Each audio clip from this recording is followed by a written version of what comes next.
کعبہ کو کعبہ مکعب ہونے کی وجہ سے کہتے ہیں، اس کی ریاضی جیومیٹری شکل کی وجہ سے اسے کعبہ کہتے ہیں، چونکہ مکعب ہے، 6 سطوح والا کی عمارت ہے، اس وجہ سے اس کو کعبہ کہا گیا ہے، کیوب ہے۔ لیکن اس کا اصل نام بیت ہے، البیت۔ جس طرح قرآن کا اصل نام قرآن میں الکتاب ہے، قرآن اس کی صفت ہے، اسی طرح کعبہ مکرمہ کا اصل نام البیت ہے، کعبہ اس کی صفت ہے، اس کی شکل کی وجہ سے اس کو کعبہ کہا گیا ہے۔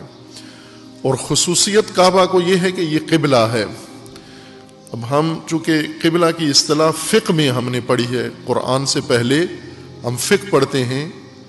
اور جب قرآن سے پہلے کوئی علم انسان پڑھ لیتا ہے تو اس علم کے مطابق انسان کا ذہن بن جاتا ہے، پھر قرآن جب پڑھتا ہے تو اسی علم کے تناظر میں قرآن کا بھی معنی و تفسیر کرتا ہے۔ پہلے یہ رواج ہوتا تھا پاکستان میں کہ بچوں کو گھروں میں قرآن سے تعلیم کا آغاز ہی قرآن سے ہوتا تھا، البتہ ناظرہ قرآن، فقط تلفظ عربی پڑھنے کی حد تک قرآن پڑھتے تھے، ترجمہ و تفسیر کی حد تک آگے نہیں جاتے تھے۔ لیکن تعلیم کا آغاز قرآن کریم سے ہوتا تھا۔ اگر دین کی تعلیم کا آغاز بھی قرآن سے ہو، سب سے پہلے قرآن پڑھایا جائے، پھر اس کے بعد دیگر علوم انسان پڑھے، تو کسی حد تک اطمینان کر سکتا ہے کہ مجھے دین کی فہم حاصل ہو گئی ہے، دین کی سوجھ بوجھ ہو گئی ہے۔ لیکن اگر پہلے کوئی اور علم جا کے اس نے پہلے علم کلام پڑھ لیا، پہلے علم فقہ پڑھ لیا، پہلے فتاویٰ پڑھ لیے، پھر قرآن کی طرف آیا، تو وہ کبھی بھی آپ دیکھ لیں مثلا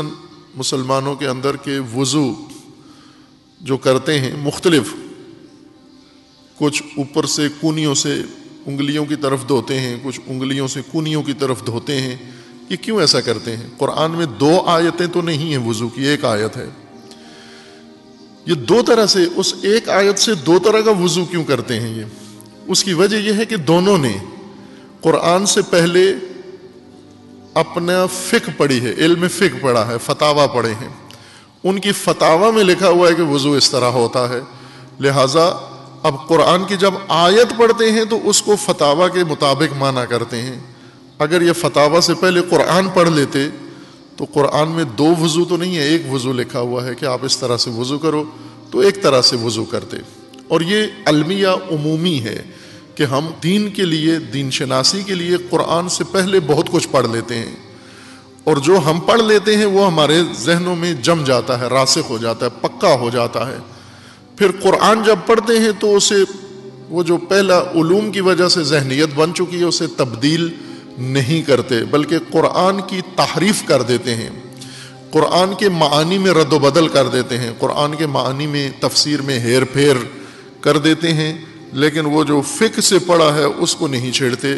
کہ یہ بھی اشتباہ ہو سکتا ہے۔